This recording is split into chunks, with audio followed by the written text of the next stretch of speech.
What's good, y'all? My name is Dylan Green, and this is Real Notes, a space dedicated to blurring the cultural and artistic lines between rap and film. I'm here to chop it up with everyone from rappers and producers to journalists and video directors about their relationship to movies and how, if at all, film inspires their craft. My guest this week is rapper, producer, pro-era member, and label head Chuck Strangers. We spoke about Harold's Fried Chicken, The Wire, Breaking Bad, White People Can't Jump, Toy Story, the Friday series, the art of bootleg CDs, how Jay-Z's Hard Knock Life changed his perspective on music, his work with Pro Era, the 10th anniversary of Joey Badass's 1999, and his current position within the rap underground. Come fuck with us.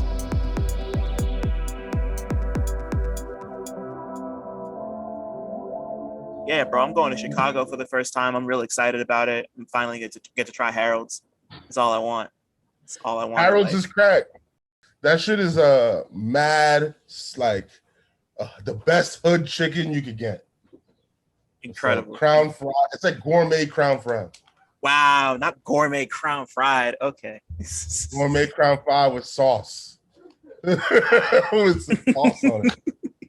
I kind of fuck with it. I'm jacking it heavy. I can't hold it. Oh man, yeah, I fucking. Well, sorry, I didn't mean to cut you off. No, it's all good. I remember when I went there for the first time. That was the first thing I wanted to do. I was like, all right, where's Harold's? Immediately. Like I got off the bus. I think I ordered that shit on Uber Eats. Damn. Because I was also part of it was like, I ain't fucking around with Chicago like that, nigga. all I hear is that their mild sauce goes crazy. So what happened? The mild sauce is crazy. Crazy. I get that shit on it. No, yeah. No on the side bullshit. Mm-hmm. Yeah, nah. And okay, important question. Do they toss it or is it just like squirted on top? Okay, good. Toss. Good. Nah, they official. I can't front. They got one in LA. I eat that shit all the time there. Oh, damn. Oh, they do? Crazy. Yeah, they got one in LA. Wow. Okay. So I thought Harold's was just a Chicago thing. I guess not. It is. No, it is. But they the one in LA is like brand new. Ooh. They just what about New York? Yeah, what the fuck? Like you're gonna open like why would you not open a Harold's in New York in that case? Like right? I feel like everybody in LA is like on their health kick anyway, so it's like I don't know. But there's tons of like I guess there's not really that much fried chicken spot. Well, I don't know. To me, it just reminded me of home. Like I was like, oh, this is like some New York shit, but like right done with like a niche, with like a little pull up to Harold's with the fucking like cauliflower wings and shit. I imagine that there was a Harold's like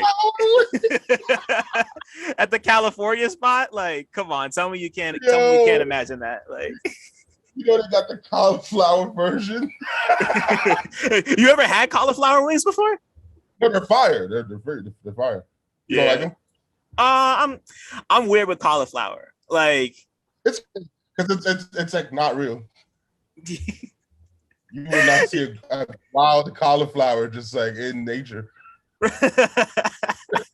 I was just watching this I was watching an episode of Iron Chef last night, and like the secret ingredient was cauliflower, and there's apparently like 5 different kinds. Like there's like you know it's like purple cauliflower.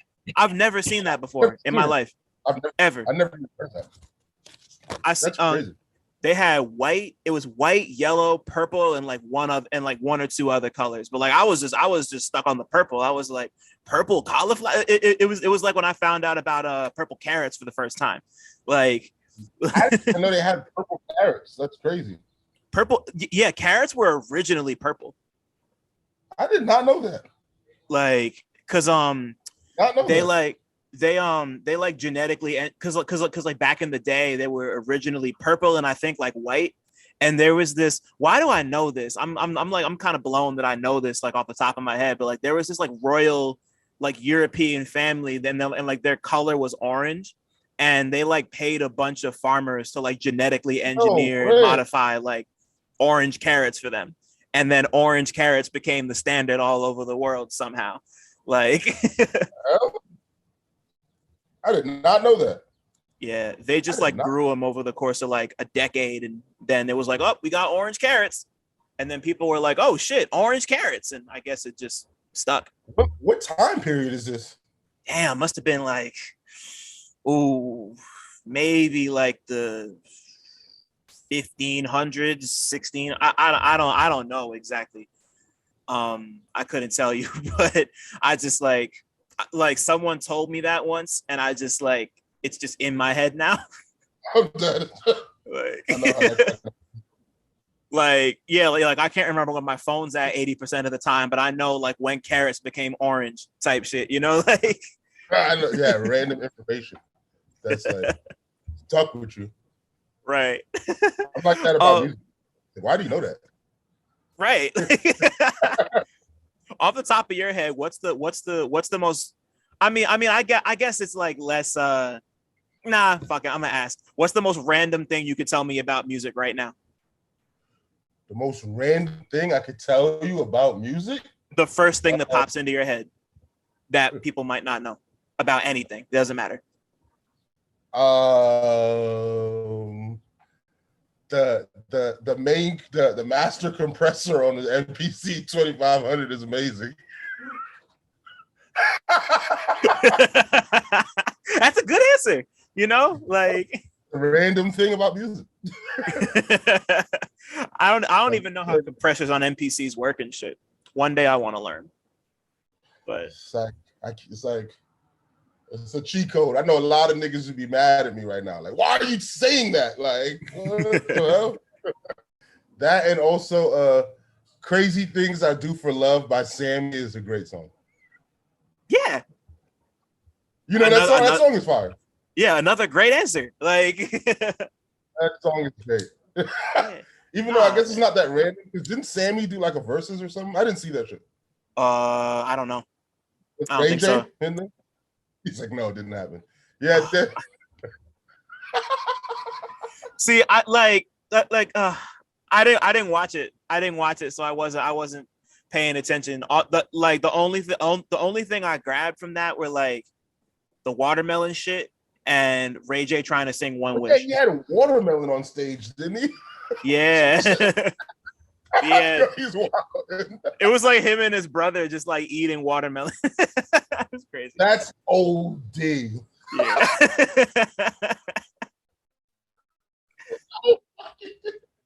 This shit was everything. Watermelon. Yeah, like I forget why even. Like someone's gonna tell me why when they hear this shit. But yeah, like I kind of black stereotypes. That's why. What happened? They're just perpetuating black stereotypes. Sure, why not? Like, nah, we're out here, man. Watermelons. I'm not big on watermelon. I think it's fine.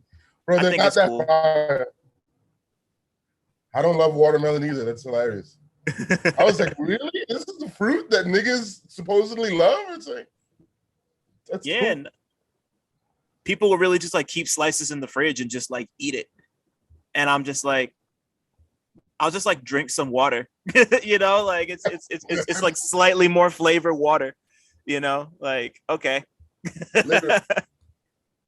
Literally. Yeah. What's cracking, everybody? Welcome back. We're in the future technically right now, or not even the future. We're recording this back in like, was it the end of June? Yeah, it's the end of June. But like you're gonna be hearing this in August. I'll probably just be recovering from Chicago at this point, but it's good to be back. I needed a nap, but we here. Dylan Green, CineMasai. I got a lot of names, do a lot of shit. And I'm with somebody else he doesn't have a lot of names, but he does do a lot of shit. Yeah. Man's a fucking rapper. He's a producer. He's maybe a white men can't jump connoisseur. Maybe. Yeah. I would say so. Yeah, I thought so. Because when we gonna get that, we need the track Gloria. Like, what are they gonna put that on streaming? Damn, I don't know, bro.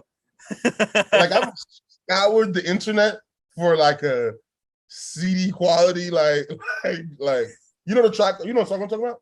Yeah, I know exactly what song you're talking about. Yeah, like I'm like, bro, we need that joint. I'm tired of going on YouTube and like playing clips from that movie to hear that song. Yeah, no, they've been fucking with us for that movie just turned 30 too. They've been fucking with us for 30 years. That shit is crazy. It's not even on the soundtrack. Nah, Wow. nah. I don't know. Maybe you could put some. I don't know. Figure like what's going on. Yeah, nah. I'm a look it up. But we got Chuck Strangers in the house. You know, fucking indie artist extraordinaire, pro era alum, all this other shit. He does so much. Right. And Chuck, thank you so much for being here, bro. I super appreciate you. Man, I appreciate you having me here.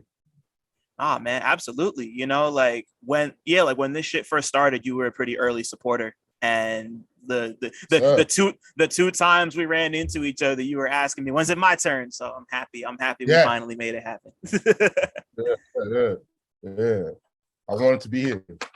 Oh man, thank you. Nah, that really means the world. Thank you. Obviously I've been a fan for a minute, so to hear you say that is nuts to me. So thank you. I'm a fan too. Look at us both being awkward and shit. I know. Bro, that's what it's all about, son. Yeah. Let me ask you the first question I ask everybody who comes on here. What's the last movie or TV show you watched that you had a strong opinion about? Like good or bad? Doesn't matter, whichever one. Like The Wire. I literally just got done watching The Wire. Oh wow! Not for the first time. Right? Yeah. I figured. Yeah. Like I just cut it off to get on here. So, how far in are you? You just like finished the series, or like just? I've watched it many times, but right now I'm on season 1. Mm-hmm. It's like episode 2 or 3, some shit like that. It's like like 2. Oh, so you like just restarted it? Okay. Yeah. What no, that's the best show on TV like ever. Yeah. No, it's according to budget to show quality like ratio is like nobody shouldn't fucking with The Wire. People could be like, oh, Sopranos or whatever, and it's like, yeah, but nigga, it's like to me that's like unfair. Yeah. No, I agree. Like, and like especially since like I think the show just turned 20 pretty recently. So like when you first watched The Wire, like what was it about the show that grabbed you? Like, because it's The Wire, but like yeah. So the first time I ever saw it, I was in like 10th grade. It was like season 4 was on TV, which is wild. And I remember that was where I started, and it was the season with the kids. And I guess I related to it because I didn't know that the show wasn't about kids. When I was watching it, I was like, oh, this show is sick. Like, look at all these kids doing street shit. Like, wow. Okay. Wow. And then that got me into it. And I had only seen season 4 for mad long.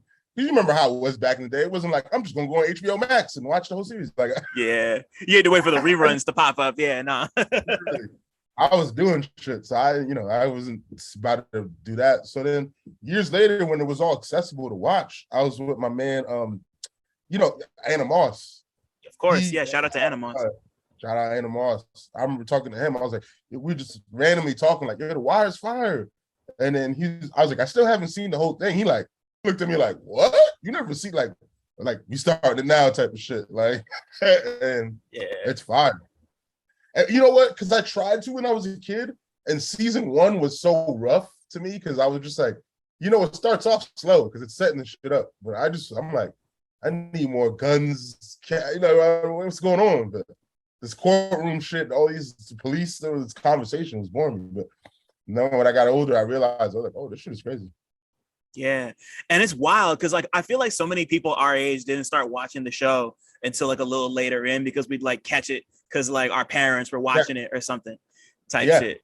And like because like because I don't remember when I first started watching it, but like my parents had it on HBO and I caught a couple episodes and I was like, yeah, this is cool. But I didn't really like appreciate it until I went back and like ran through it. I think like it was either in college or right after college, like because I either had a DVD or like somehow found the show and just like ran it, and I was like, right, yeah, and like I actually just mentioned this because I was on the Fly Fidelity podcast to talk about it a little bit. Shout out to Luke and Fly Fidelity. But fucking I had never seen a show in my life that felt so, it felt real. Like if like I knew the people I was watching, like I could like look and touch it, you know? Like the character is fire. Yeah, just like, and the whole show is fire. Like I liked that, like, if you really watch the show, there's a lot of things going on. So you kind of just have to be like, you have to kind of just watch it like, yeah. I've seen it like 2 or 3 times, and I've seen so much shit that I missed. Even just like, I'm like, oh shit, I didn't realize that happened, or like, remember the one time you see the police chief commander, he's like in the gay club chilling, right? And it's like, what the fuck? And you know, and it's like that explains why he's always saying those like really like crazy sexual things. You ever notice that? Yeah. Like, see, I didn't even notice that. That's nuts. All right. He's like always saying really sexual shit. Like, I like to get my cock sucked or whatever. Like, he's just always saying like, wow, like what? Right. And just like, oh, sorry, I didn't mean to cut you off. Oh no, nothing. No, I was just gonna say like, and like, you know, like even stuff like that really just like, it all just contributed to just like, there was like, I had never seen a TV show that just had like such a sense of place to it. Like obviously Baltimore is a real place, but like, yeah. And like, I had never been at that point, but like, I could feel and smell and touch everything that was happening in The Wire at that point. And just like, and like, it really made me pay attention. It made me try to catch all those details, even though there's still stuff we're catching, you know, like months and years later. And like, that really made me appreciate that kind of like, not that kind of like episodic TV stuff. Like, because I watched The Wire before I watched The Sopranos, and like, I'm from Sopranos country. Like, I'm from that area, Jersey. Yeah. So like, people yell at me, but like, yeah. Now, me too. I seen Wire before Sopranos. I don't feel like I could have been able to watch a show like Sopranos without seeing The Wire. Mm-hmm. And why do you feel that way?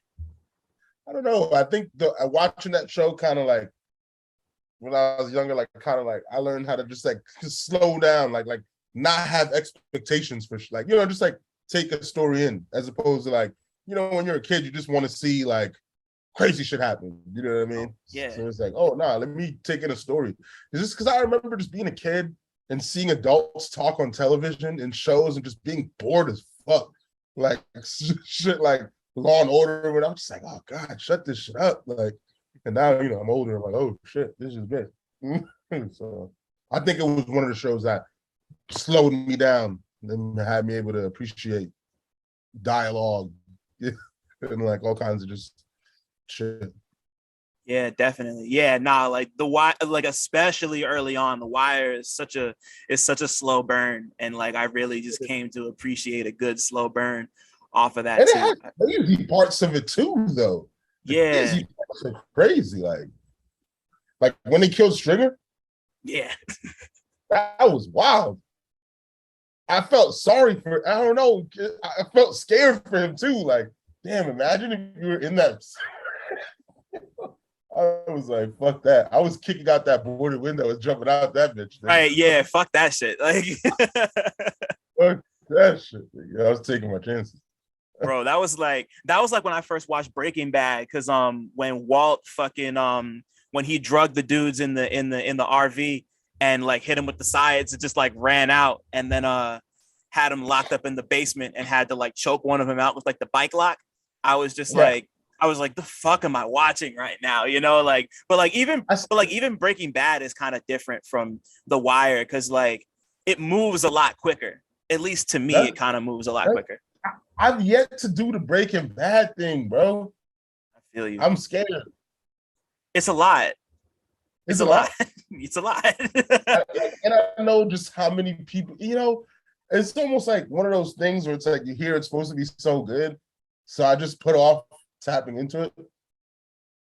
Like I probably heard Blonde like a year and a half ago. Wow. That's just amazing. Yeah, right? But I always would just say, oh yeah. I'm sure it's amazing. Like everybody's just going off about it. So it kind of turns me off of it.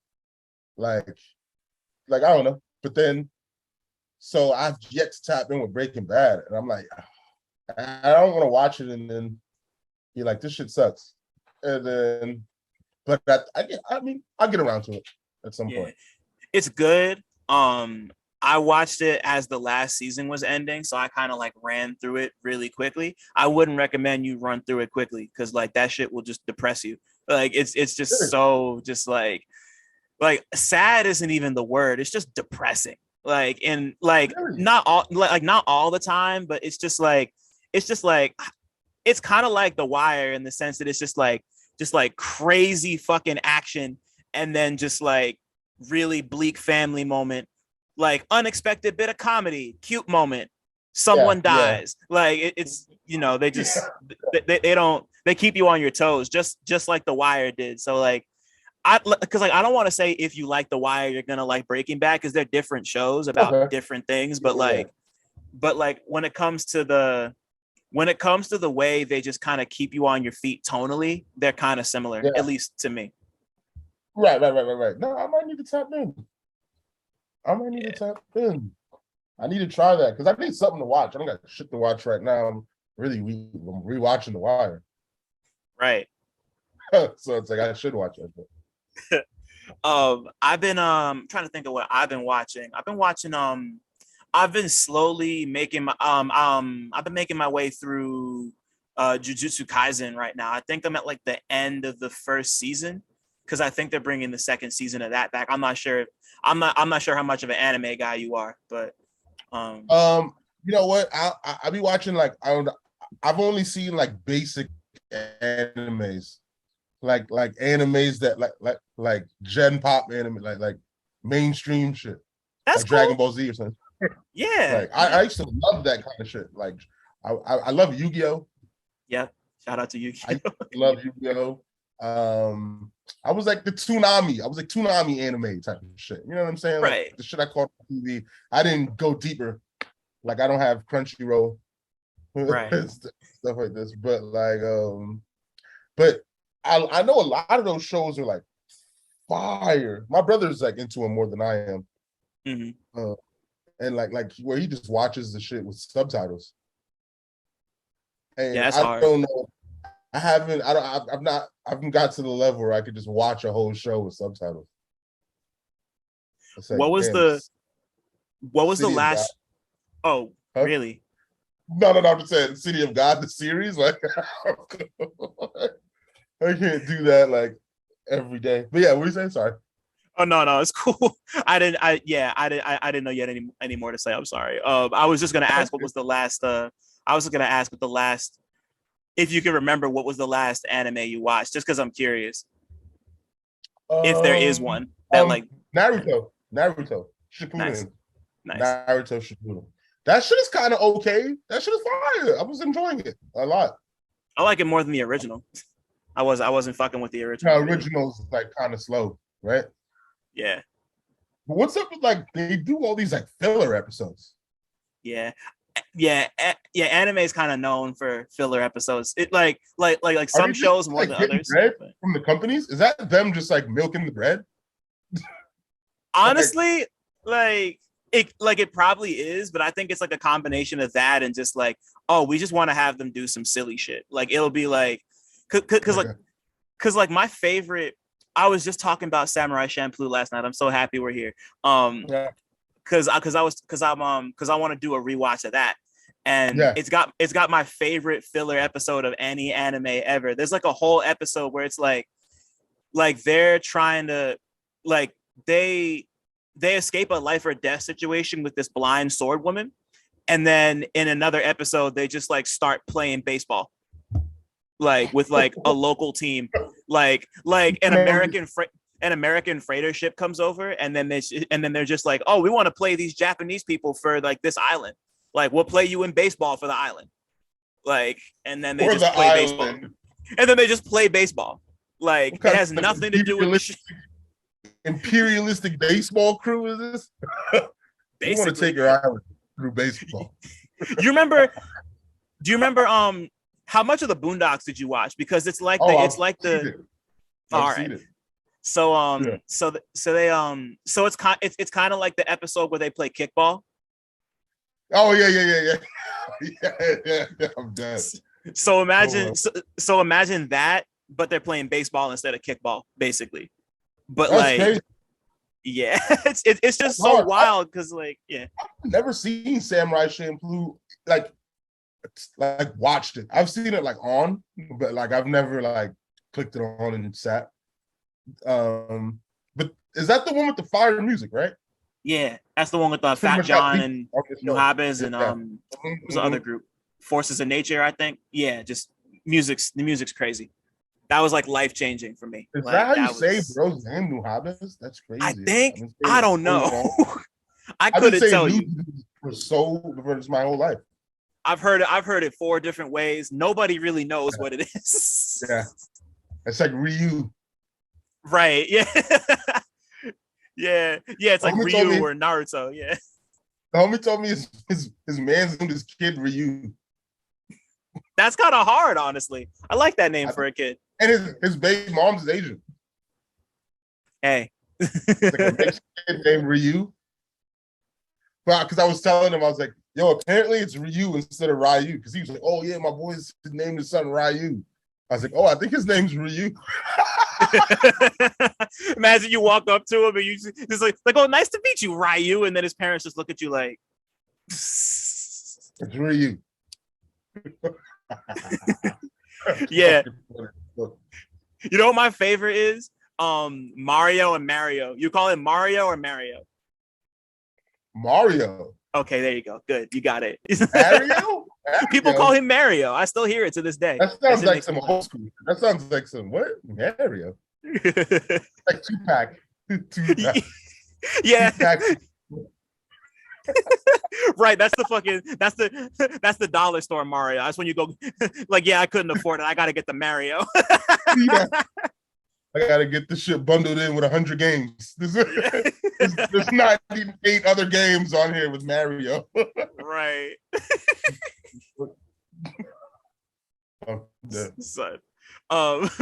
So kind of going back to when you were younger, like what's the first movie experience you can remember having? Like it could be at the theater, it could be at your cousin's house, wherever. I think Toy Story.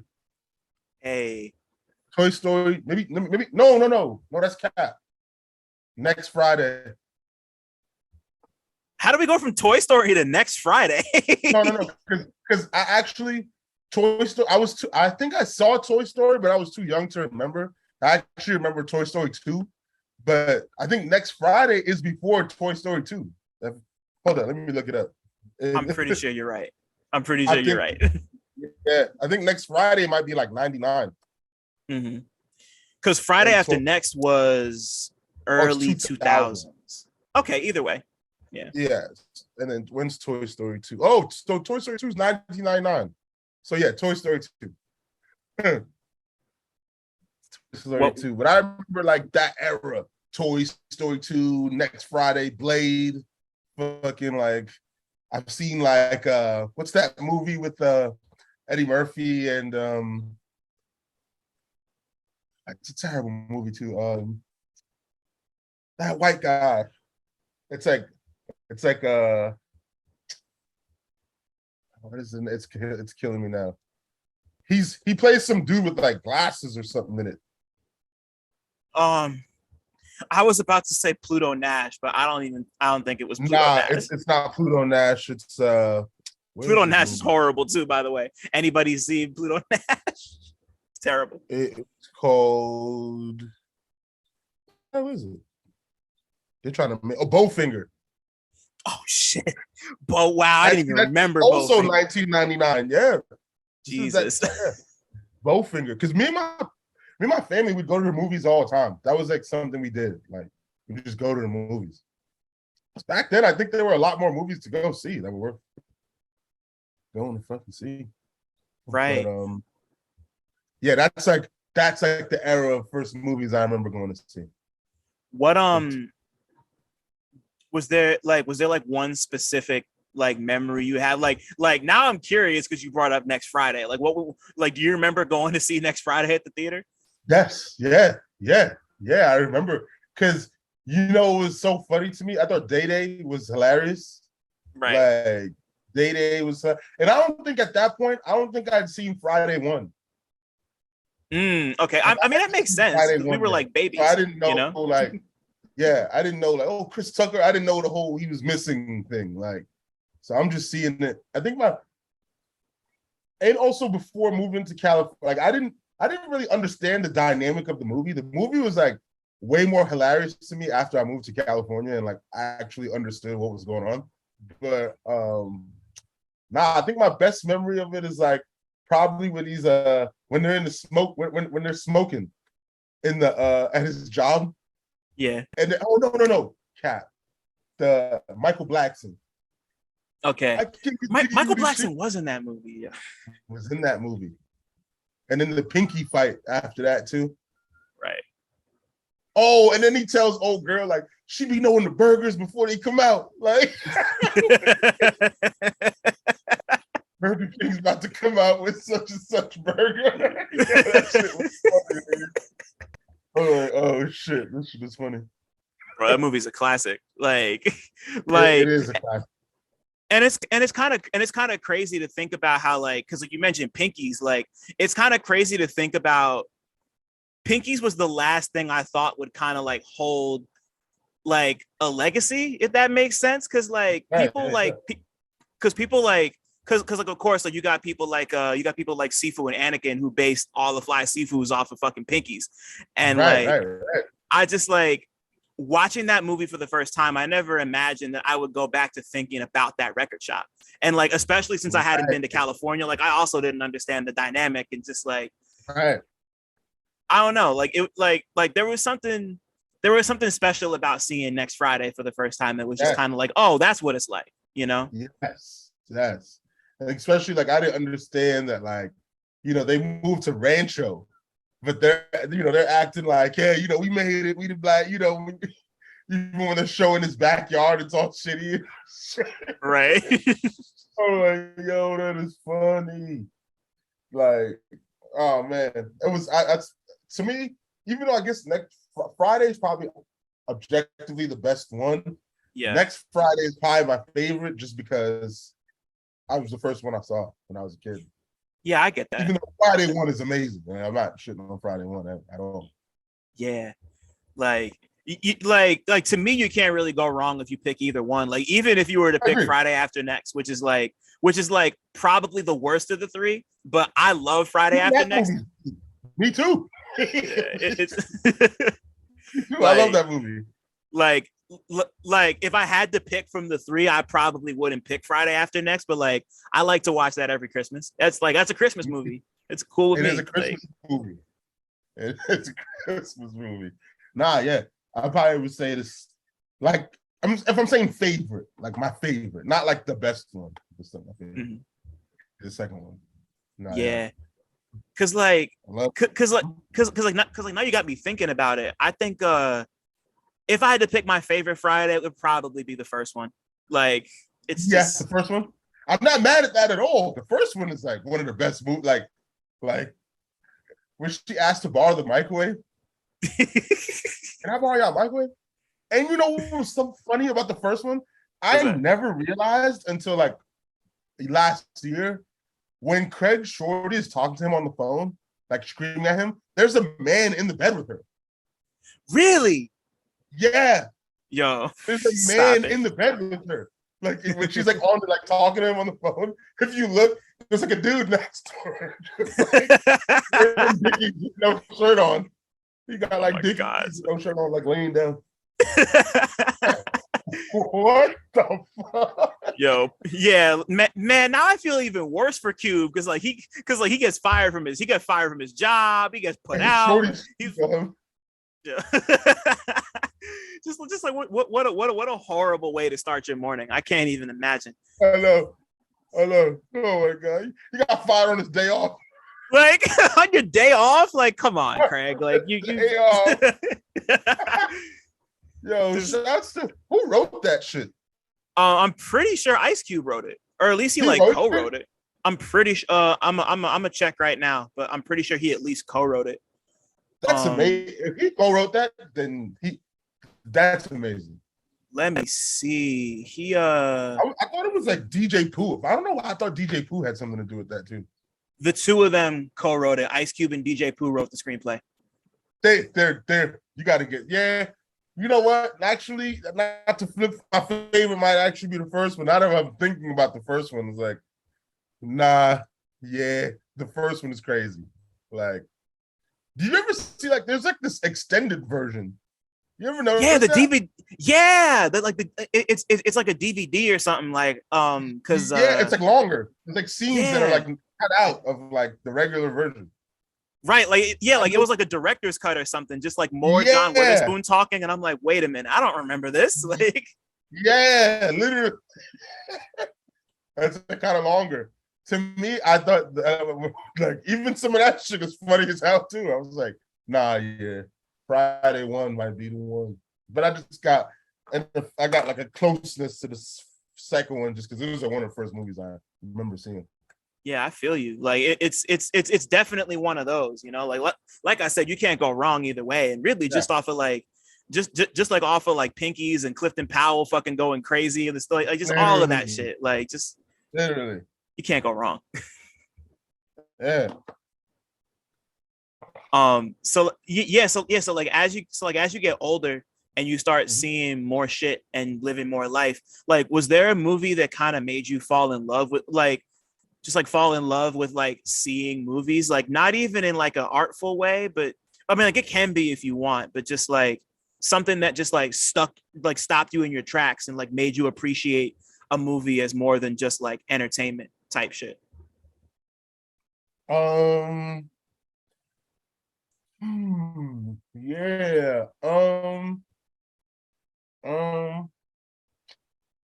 What's the name of that movie? Is it Lawnmower Man? Yeah, it's Lawnmower Man. That's the computer joint, right? Yeah, that's Lawnmower Man. Yeah, that shit was ill. I fucked with that one. That was kind of one that had me like, oh shit, this is crazy. Because I wouldn't have just, my man showed it to me, and I wouldn't have just thrown that one on. Like, oh yeah, let me just throw this on. Even the title was kind of like, what is this? But then when I seen it, I was like, oh, this is crazy. Then also like, this is probably crazy. I never really I've seen like Pulp Fiction in parts. Like I'd always be somewhere and that shit will be on. And I felt like I'd seen every scene of the movie, but not all the way through. Yo. And then I finally like sat and saw all the way through. And I remember I was like on shrooms and I was just tripping. I remember just losing my mind at like how well the movie was shot. I remember thinking like, what the fuck? This shit looks, I kept saying that, like, this shit looks amazing. like fire, dude. Like, bro. So like I was sorry, what'd you say? I said I would say those two.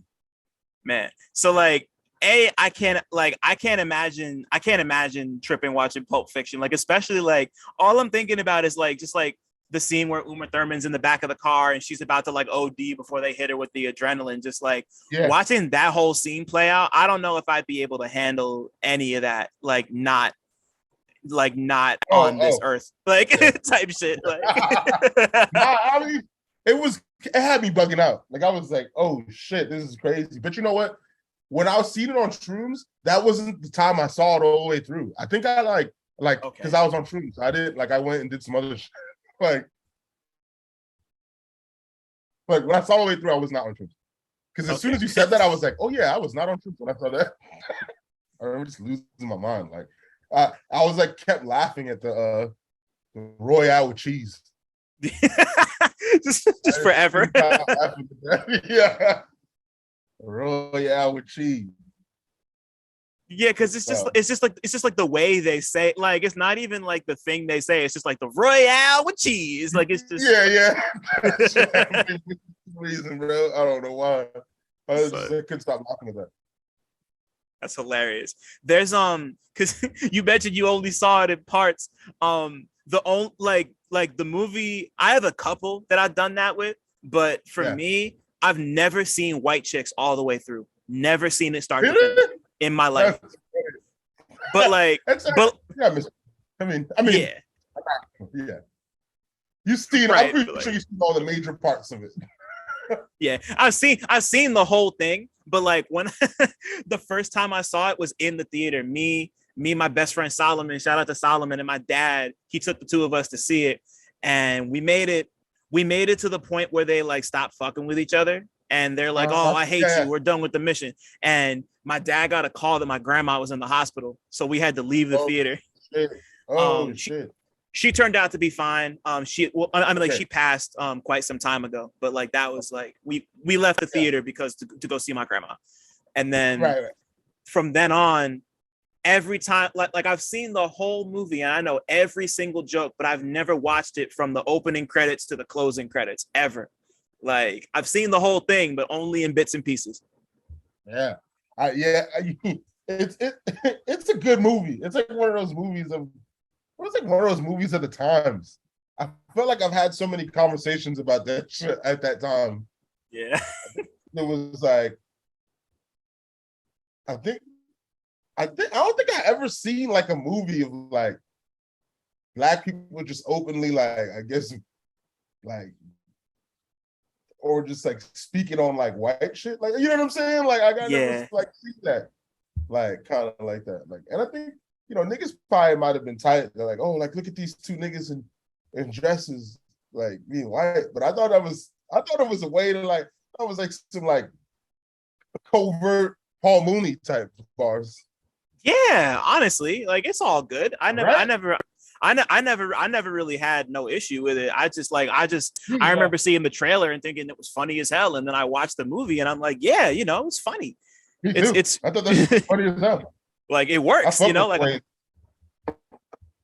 yeah, same here. Shout out to the Wayans, like, you know, but like that's way better than something like, you ever see Little Man before? I never saw that one. I know what movie you're talking about, but that was like the fall off. Yeah, Little Man was trash, but everything before that, like even like the scary movies, yeah, they had a run. Shout out to the Wayans. I even fuck with Scary Movie 3. I like Scary Movie 3 too. That's actually my favorite. Had me weak. Yo, Scary Movie 3 had me crying, bro. Kevin Hart in that movie? Yeah. Yeah, he was on some other shit. The little boy who keeps getting hit? Yeah, just with the fan and shit. Yo.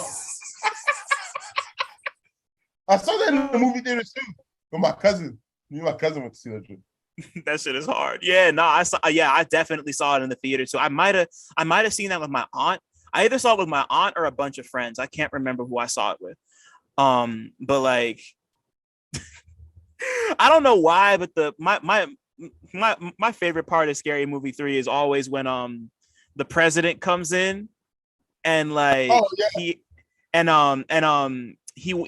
comes up to what's his face, the Eminem dude whose name I forget. I forget the actor's name, but he's just like, oh, like you got a great family here, and he's just like, family, that's the one thing I've been running away from. And he just looks at me and goes, well, son, and he puts his hand to the shoulder and just says, that's because you're an idiot. And like I had never seen anybody make a joke like that. It's like the delivery just kills me every time. Like oh, you know what movie was crazy too? Like what's funny that? On that type of that I saw recently for the first time I think it's called Idiocracy. Is that Oh yeah, the called? Mike Judge movie. Wow, you saw it for the first crazy. time? That movie's wild. I had never seen it. That movie's wild, and I'm like, whoa, you guys are not that far off. Yeah, especially not now. Like people Yeah. were calling it scary relevant when it first came out, but like it just keeps going. Yeah. It just keeps going. Like, oh, I saw Dogma for the first time recently too. Wow, the best Kevin Smith movie. Damn, how'd you like Dogma? It was crazy. Love that shit. Yeah. There's some heavy hitters in there for the type of movie it was. I was like, damn, this is crazy. Fucking Ben Affleck and shit. Yeah, because Ben Affleck and Kevin Smith are I think, or at least at the time, they were really good friends. Him and Matt Damon and Chris Rock's in it. Like, nah, there were a lot of people in that movie. Like George Carlin's in it. Right. Yeah, Carlin's who is he again? He's like some priest. Right, he's the priest. Okay. Buddy Christ. Yeah. Yeah. I love that movie, bro. Yeah, nah, shout out to Dogma. That's one I've been meaning to rewatch forever. Like I haven't seen it in like at least 6, 7, 8 years. But like, we had to watch it on bootleg. We couldn't find it anywhere. Damn. Oh wait, like you got it off like a bootleg stream or like a bootleg like you went out and bought a DVD. Yeah. I thought maybe like you bought a DVD. No. Imagine. People still move bootleg DVDs. Like, really? Yeah. Are they bootleg Blu-rays? Maybe. The most recent one was my homie Jamar brought this is maybe like 3-4 years ago when when that real bad Spike Lee movie Chirac came out. He like had he had it on like the bootleg DVD and like the fucking plastic sleeve. It like it just had like a cardboard thing with the poster on it. He's like, yeah, I got this from the barbershop. And we just like watched it. And I was like, wow, like I can't remember the last time I watched a bootleg DVD. That shit was crazy. I know. The bootleg aesthetic was hard. Yeah, it still is, you know? Oh, it is. I agree. Yeah. Some shit like that. And then like on top of that, I went to I'm on Long Island right now. I went to a gas station that like all the gas stations around here have like bootleg CDs, like just like really? Next to the register, like everywhere. It's kind of nuts. Like, are they like new albums? Yeah, like the last one I saw was on. So it's gonna be a crazy. This is gonna be a crazy spectrum. So it was Meg Thee Stallion Something for the Hotties tape and the last Joel Ortiz album. Like those were the two I saw. Kind of hard. That range is ill. Yeah. Ill range. I like that inclusion. Like, yeah, Joel Ortiz and shit. Like for no reason. Like for no reason.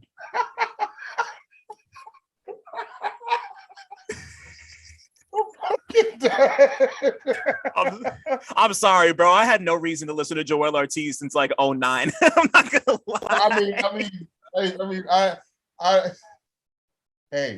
I know bro can rhyme, but like, right? I'd be lying if I was like, yeah, I'm completely subscribed to everything that he does. Like, I'm not aware of what's going on, but I wouldn't be like, oh, that nigga's whack. Like, I don't have enough information. Right. About bro. It's crazy though. But I am happy that they got his music off bootleg in a gas station. Hey, fuck it. Like fame somewhat, like a little bit. Like, you know what I mean? Like, right. They got your bootleg in the store over there. Like somebody's probably bought that shit. Yeah, like people want it that bad, you know, like especially back in like the early 2000s. Like I remember I was watching this interview that Pusha T did like back when like the clips were like just starting to explore the internet, and like Push was mad because We Got It for Cheap. One of the We Got It for Cheaps wasn't in the stores, but it was going crazy online. And he's like the people can't go buy this at a mom and pop retailer, like they can't go buy it at the gas station, so nobody's hearing my album. And they're like, but like you got like 60,000 downloads on the internet, bro. Like people are listening to your shit. But like all he knew was like, if they're not buying the bootleg from the fucking corner man, then nobody has it, you know. But like, it's obvious. Right. It's obviously not that anymore. Definitely not. But like, Yeah, that was just a nice reminder to be like, people still do that. Like, yeah. yeah, yeah. Because a lot of times, like, I think that, like, I've also been realizing, because I take for granted that, like, I like pay for Spotify or whatever. I think less people do that than you think. Yeah. Most Like, people just take the ads, bro. Most people just take the yeah, I ads. think most people are just like, yeah. I mean, I'm just like a fucking. I'm like, nah. I need to hear this shit. Like, yo, Yeah, nah. I don't I need to think be able people to give a skip fuck like around. that. Yeah, me too. Yeah, I need to be able to skip around. Like, but I don't think people give a fuck about like or the average person gives a fuck about music like that. So like, I think at a gas station, it's like probably makes it easier. Like, oh, I've been meaning to hear this new Meg Thee Stallion album. Yeah, I'm gonna pop that. I'll give you $10 for this.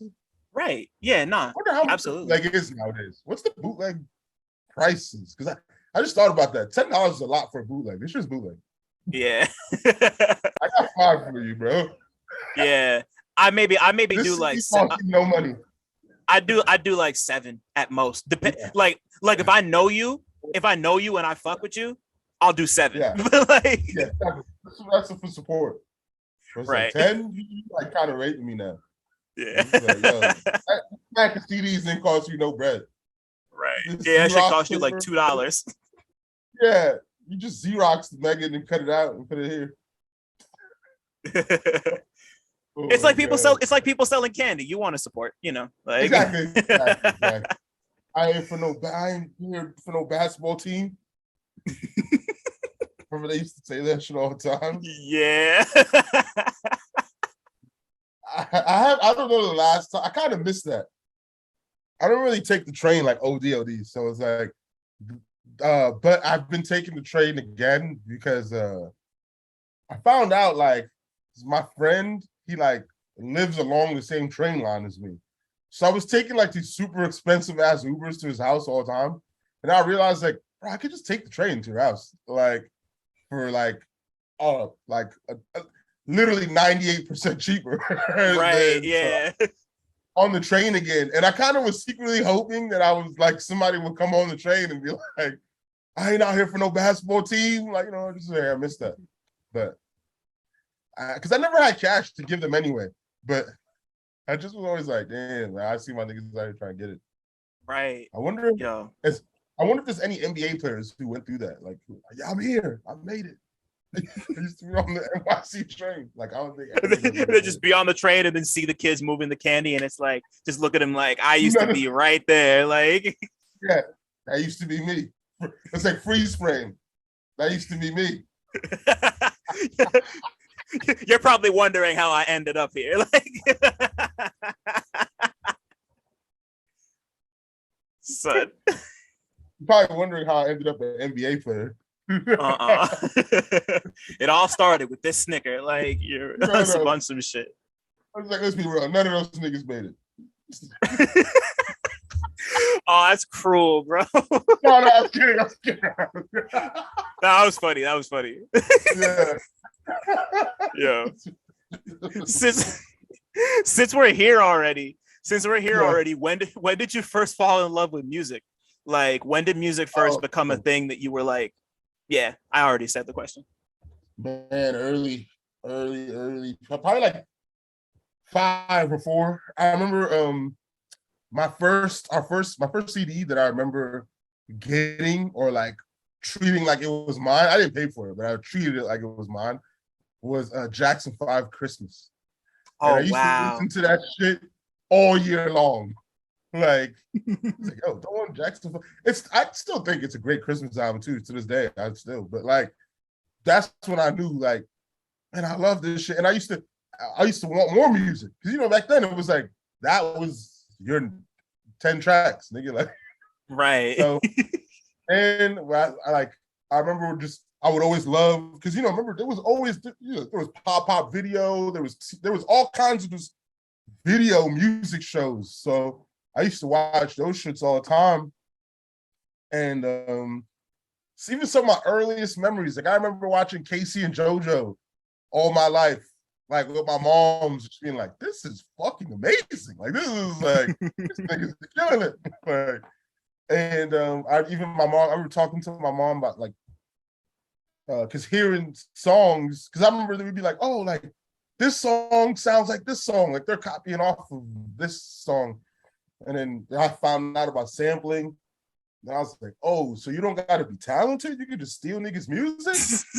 I know mad nigga shit. I'm about to get in on this. No, I'm just kidding, obviously, but yeah. Of course. Do you remember do you remember the song that made you feel that way about sampling? I know that's probably like a super duper specific, but I think, not to be cliche, but it might be Hard Knock Life.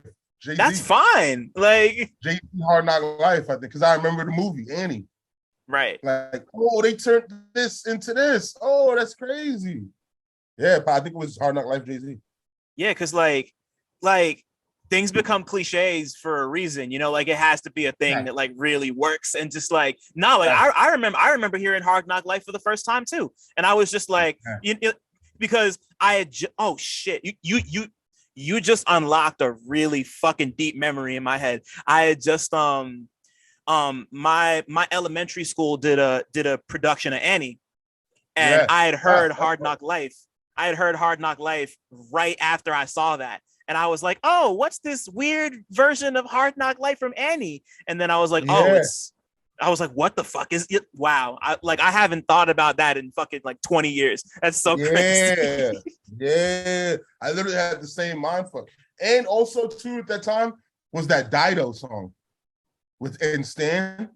Yeah. Wow. I always used to hear that Dido song on the radio. I'd like to thank you. And I remember thinking like, hold up, this isn't the Eminem song? Like this sounds like, when does the Eminem part come on? And then I remember even my Asian mans, Paul Crucero, what up, man? That's my dog.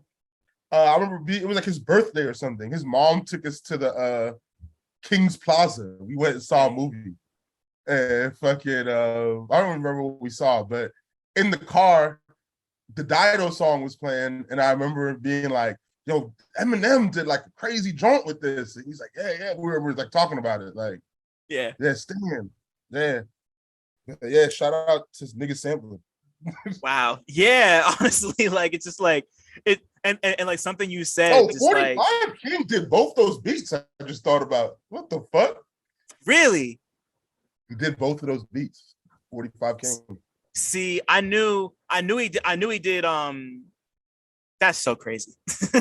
Yeah, and bro never had to do a beat again. He's set for life, bro. Like, actually, I'm gonna get him the stocks. Like, Bitcoin, nigga. Yeah, like Bink could have stopped if he wanted to too. Bink, he's like all the shit he's done. Like, he's been doing more lately, and I'm so like, he must be bored or some shit because like he's got classics.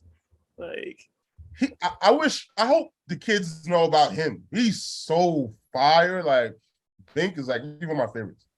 Yeah, like because I was re-listening to the Blueprint not too long ago, and just like the work that Bink and Kanye did on the Blueprint is just I got no words.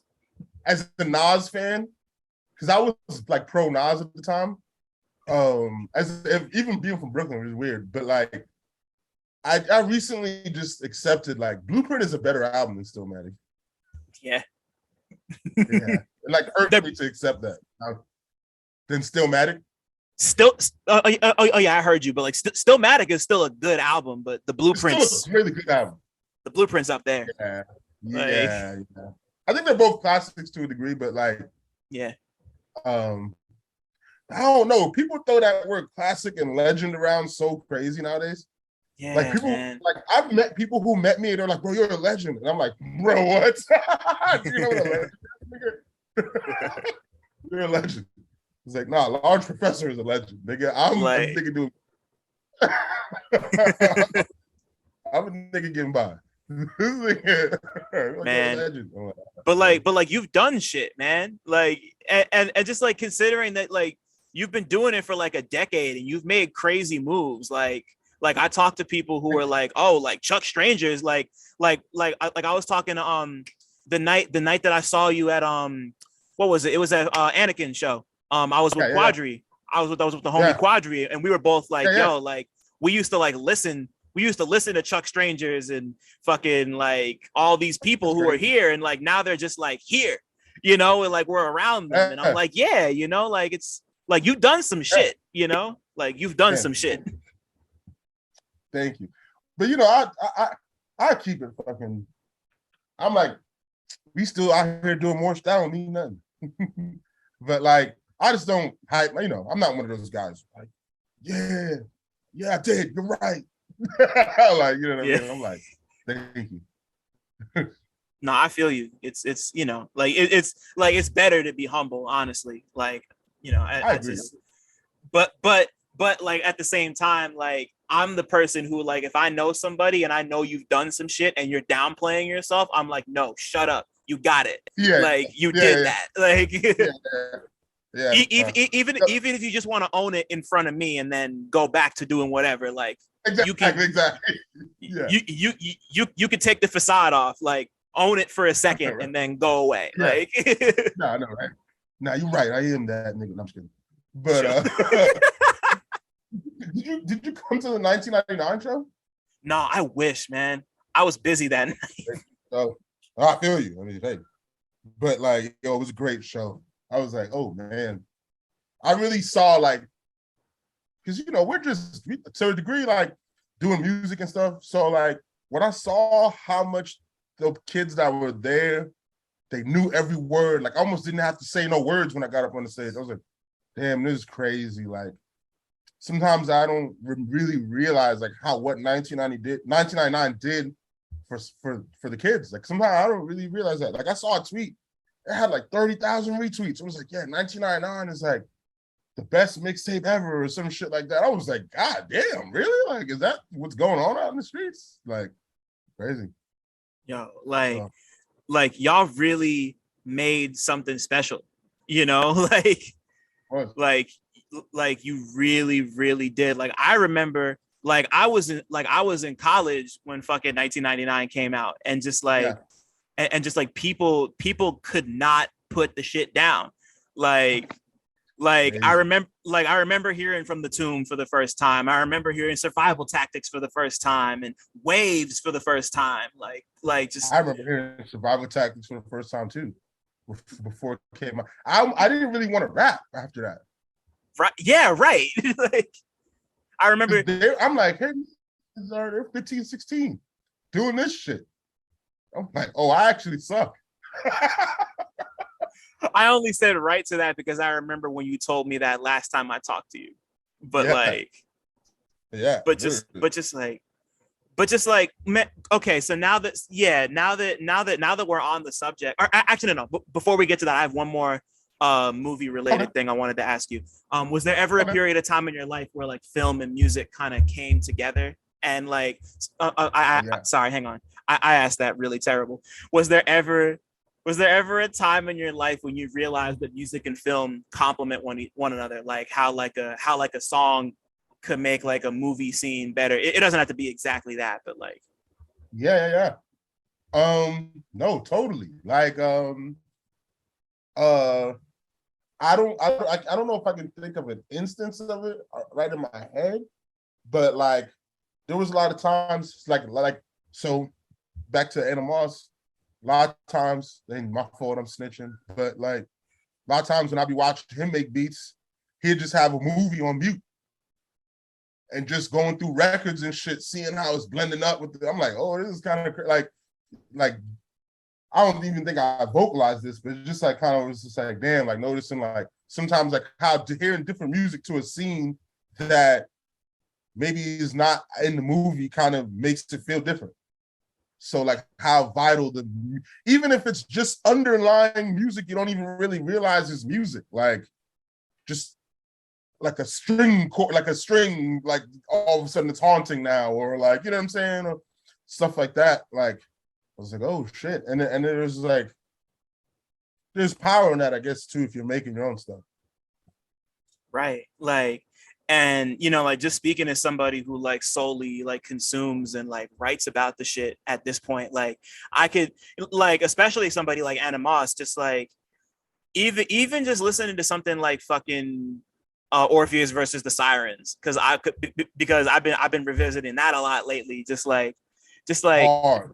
the song like Oedipus, which you're in the video for, Yeah, like yeah, yeah. that beat is just like I see really there's like I don't know, like it just does such a good job of just like putting like a I see this like I almost see like a fucking like a really dark forest with like trees with no leaves on them, and you're just Yeah. kind of like walking through that shit with a lantern, like something Yeah. like the ill screensaver or some shit. Yeah. Like I don't know. No, yeah, bro. His that to me, that project is classic. That's like one Yeah, of my favorite rap albums. Like, shit is and incredible. it was crazy just to like see some of that be made. Like I was like, that shit made me want to get better. Like that shit made me want to get better. Literally, like when I saw just the dedication that and they weren't even looking at it that way. Like, you know what I mean? Like they weren't even looking at it that way. They're just doing what they're doing. But every day, getting up and doing some shit and seeing that like there is still benefit in like maybe a little progress. Maybe you didn't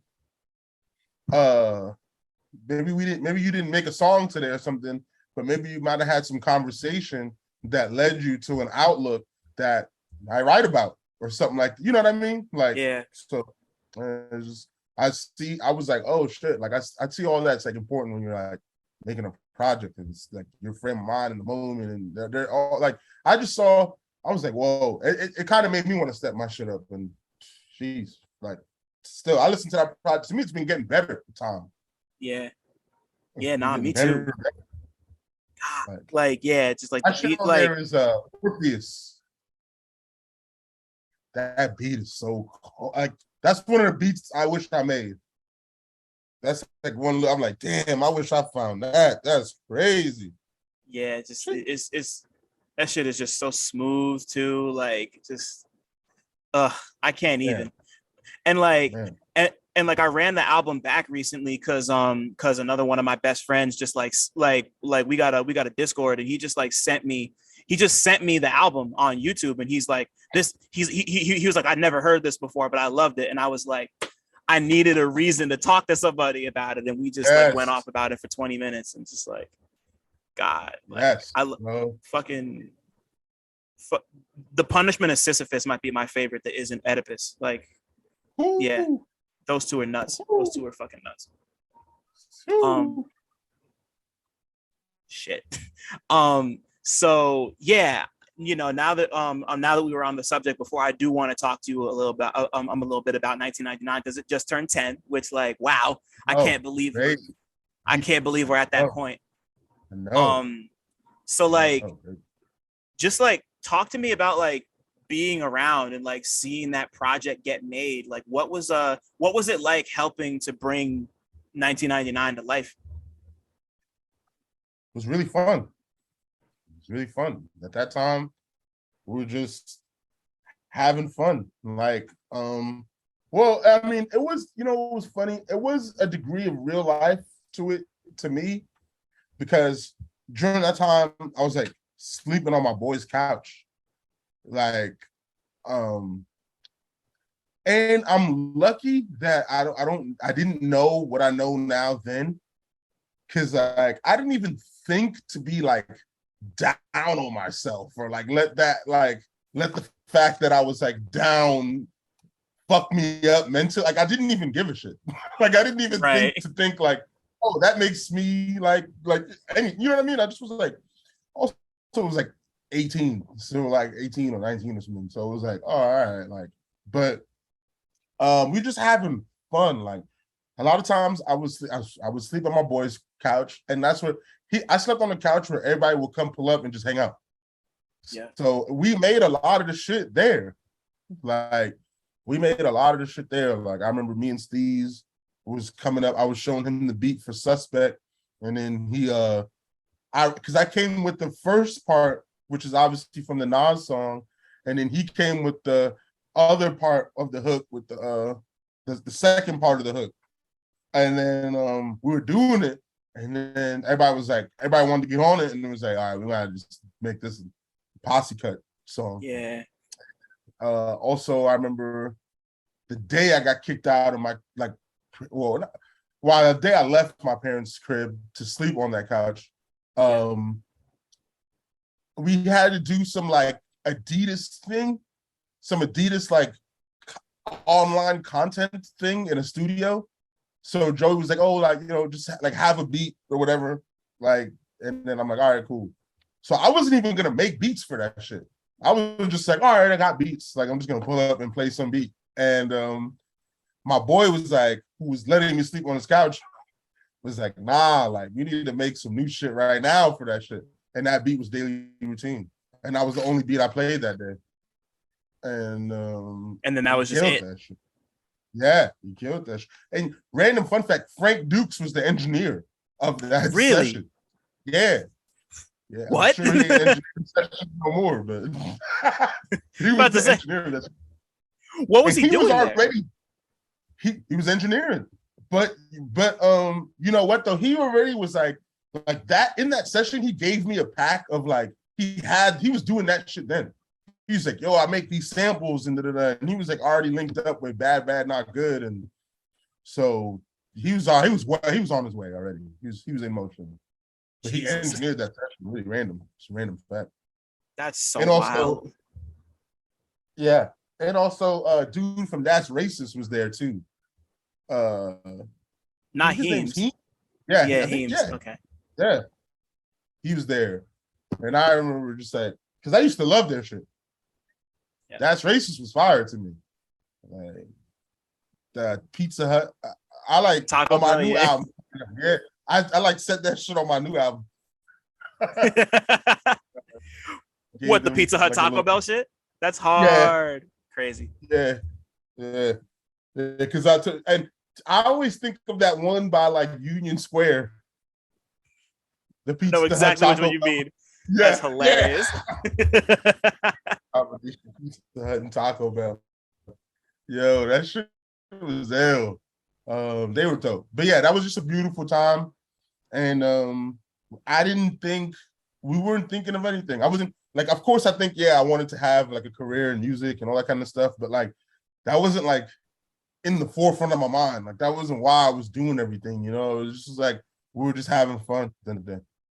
Right. And it just kind of like, and y'all just kind of stumbled into this, and like it just like you made an impression and you got on people. Joey knew what he was doing. I ain't gonna lie to you. Joey knew what he was doing, even from then. I remember he would tell me, he was like, yeah, we're gonna do wild shit for BK, bro. I'm telling you. And I remember just being a young person being like, wow, this optimistic young kid. Like that's that's nice that you feel that way. But he was right. Like, I was like, wow, it's crazy. Nuts. Right. And like obviously like Pro Era went on, like, like y'all made your fucking stamp, all over the country, all over the world. And then of course, like as y'all get older, people start to split, and like like not on any like bad terms or nothing, but just exactly, like exactly. Yeah, people just go in their own direction, and like like you eventually moved to California and kind of start making music on your own. And funny, I moved to California early on. A lot of people don't know that. Oh, really? How early on? Before the money was out? Like by the time before the money was out, I already lived in California. Okay. Like, I moved there when I was like 20 or 20, like 21 or something like that. Like young, like young. And I left when I was like 28 or something like that. 20, I'm sure like that. Like I lived out there for a while. Right.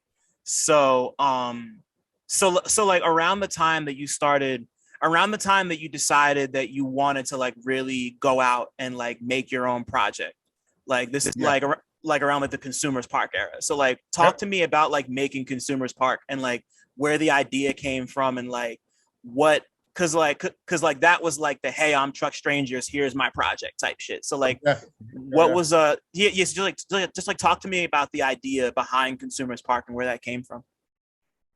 So I so when I was moving, so it's funny. I just be honest about it. Like when I first was making Consumer Spark, and I think artists should know this kind of stuff too. Like, bro, it wasn't like a sexy like amount of money or nothing like that. Like I did it because like honestly, to be real, at the time when I first signed the deal to do it, I just like wanted the bread. I was like, all right, I'm gonna do this, and then while I was making it, I started falling in love with what I was doing and realizing the importance of what I was doing. Like, man, this is your first project you're ever doing on your own. You can't look at it that way. Like, this has to be something you put your real all into. So it started turning into that, and then so I was living in California. This is like I live in California. I made that shit when I was in California, and right. There was a lot of like hard times. Like I remember doing this song Class Pictures, and I probably had like $300. Yo, and DJ Ski, shouts to DJ Ski, he used to have this studio that was just huge and no one ever used. So like I would see like Chuck English up there and a bunch of people, and so he would just let us use the shit for free. So I was in that room. I remember I was like drinking Hennessy. Like I spent like I had like I remember having like $300. I bought Hennessy, and then I bought weed, and then I think after all that I had like $80 or some shit like that. And then I like bought food, and I think I had like $40. And I was like, oh shit, this is real. It was like I loved it. And I played it for Al, and Al was like, man, this shit is crazy. He allowed me to re-record it at his house because the mic I used was some just cheap ass shit. He's like, yo, you need to re-record this shit. Like, so we did it.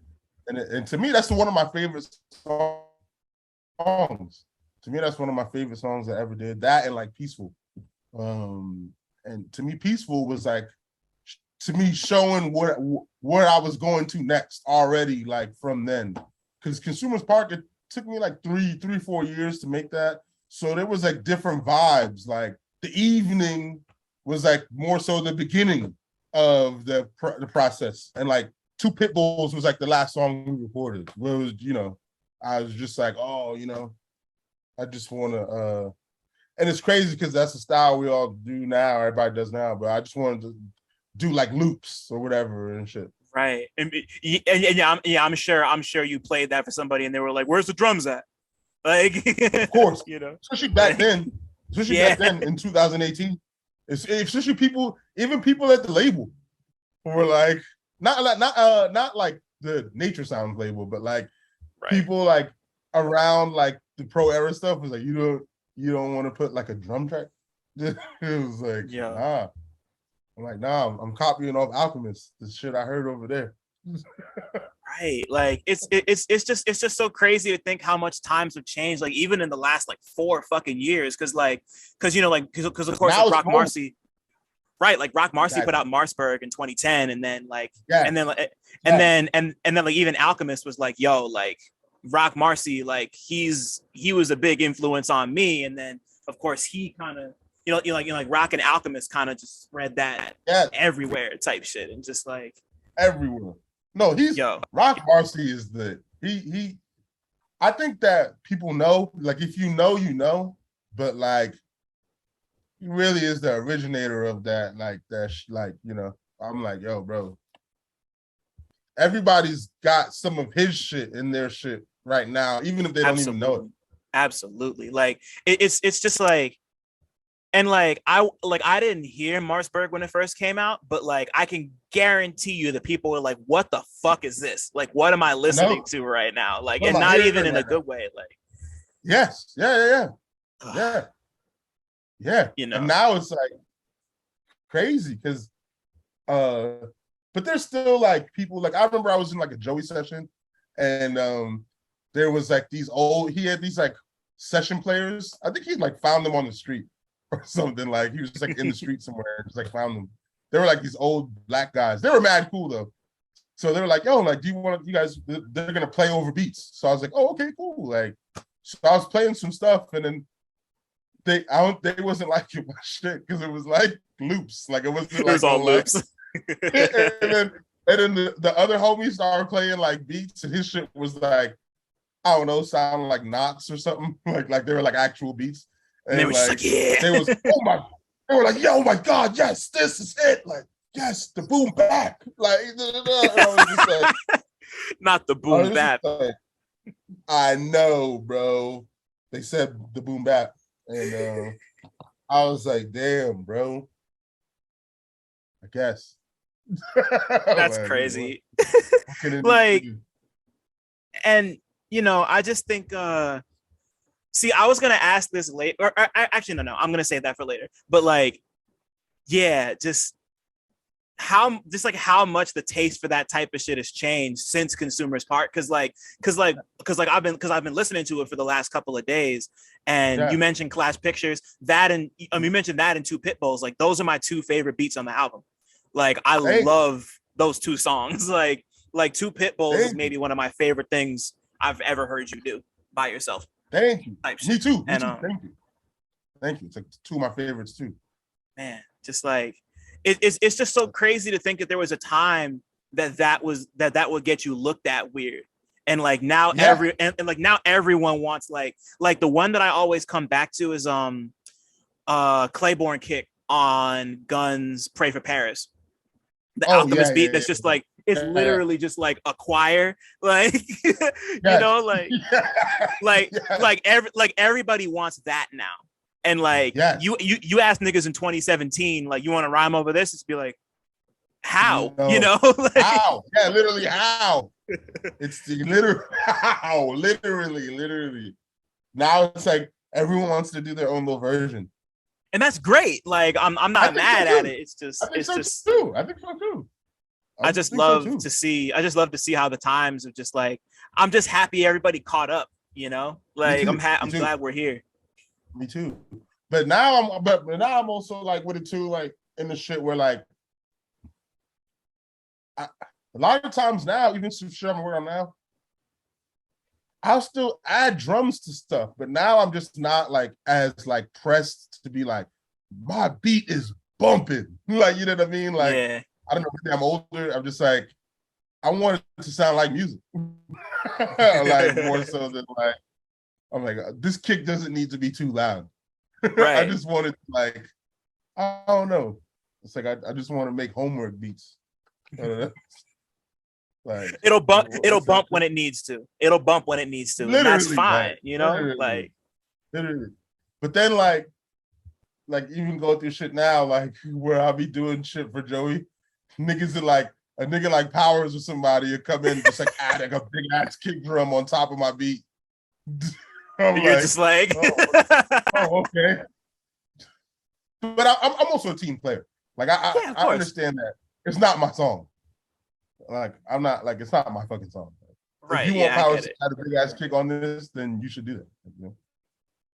Shout out to Powers. I met him for the first time when I was at I was at a session where Denzel's project was getting mixed because I was interviewing him for Pitchfork at the time, and yeah, we got to talk for a bit.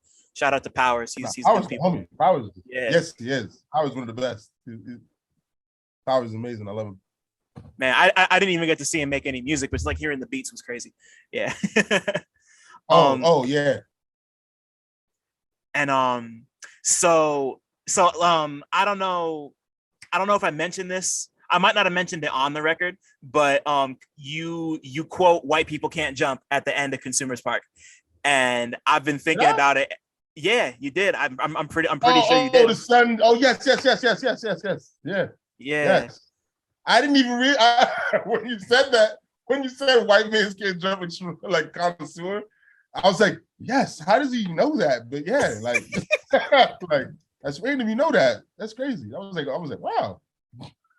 Hey man, I just you know, like I said, like I've been listening to Consumers Park a lot over the last couple of days, and like and like I heard you say the line, and I was like, I've heard that before, and then it took me a couple seconds. I'm like, that's from White Men Can't Jump. So like, just because, like, talk to me about your relationship with White Men Can't Jump. Only because like No one on Yeah. here has talked about it, and it just made me think about it. Like, to me, obviously, like, hey, I'm not trying to say like, oh, this is an amazing movie. Like, nah, like yeah, it's a good movie. If you've never seen it, it's worth seeing one time. But I just love. I'm into like sneakers and the times and like fucking like even just the way people were and all that kind of stuff. So like that movie like is one of my favorite movies because there's so many like Nikes in it and fucking like I don't know, just like I'm really into basketball too. Like I fuck with basketball heavy too. So it's just like a hoops movie. Like there aren't really much like fire hoops movies like that to me. Like yeah, not really, except for that like one Adam Sandler one that just came out that everyone loves. which one? Oh, really? I haven't seen it. Yeah. Apparently, it goes crazy. It's on Netflix, right? Yeah, it's on Netflix. Yeah, like right? It just came out like 2 weeks ago, type shit. I gotta see. I think I just saw it last night, like or the night before. Like wasn't last night, the night before. Like scrolling through shit. Like Adam Sandler got a new movie. I'd be scared to watch new Adam Sandler shit. Yeah, me too. I'm not gonna lie, me too. I saw that Hubie Halloween shit, and I was like, nah, I'm straight. This might be a bad investment of time. What the hell? But I gotta see it. Because I mean, I wasn't a huge Uncut Gems fan. Everybody was going off about that shit. I was like, this movie is regular. I thought it was cool. I liked it, but like I know people who love the Uncut Gems, and I was like, "This is fine. Like it's cool. It's cool." I hated the accent he was putting on the whole movie. I love the accent, and I love Kevin Garnett. Like seeing Kevin Garnett like play a version of himself was a lot of fun to me. Like especially like that era, Kevin Garnett. Like yeah, I can't front. That was funny. And I was like. I forgot, like, someone, like, because I forget who it was, but someone who, like, loves the movie was like, yeah, and Kevin Garnett was amazing. I was like, nigga, he was playing Kevin Garnett. Kevin Garnett was amazing. I'm like, all right, come on now, he's playing Kevin Garnett. Yeah. But it wasn't, like, I get it, because it wasn't even like he wasn't playing, like, 2021 Kevin Garnett. He was playing, like, him from, like, 05, 06. Yeah. In like an extended role that wasn't just a cameo, like there was like some acting that needed to be done there, but you're right. You're right. I feel you though, because he's playing a version of himself, but like just to see him and just like have him be obsessed with this like basically just this like Avengers rock that they find, like just like this crazy diamond, like it's just funny. Like the whole idea is really funny. Like, it is. No, I fucked with that. Oh, what the hell? I was wondering. I was like, what the hell happened to my split? But anyway. That shit is funny. Nah, yeah. But I love just hoops movies. Not to go back to that question. I love hoops movies. But like and Rosie Perez too. She like wrote that era. Rosie Perez. Come on. Yeah. Cause that was White Men Can't Jump was 92. It was the year I was born. So that was like 3 years after Do the Right Thing. And we all know Rosie Perez would Do the Right Thing. Like, come on. Exactly, nigga. She might be trying to rewrite history, but we was there. So I wasn't there. I seen it. Yeah, I was about to say we was not there. I was there. we were fucking zygotes, bro. We was there. We were somewhere. Like we were somewhere. That's funny as hell. So yeah, like you talking about being into hoops, Too Afraid to Dance.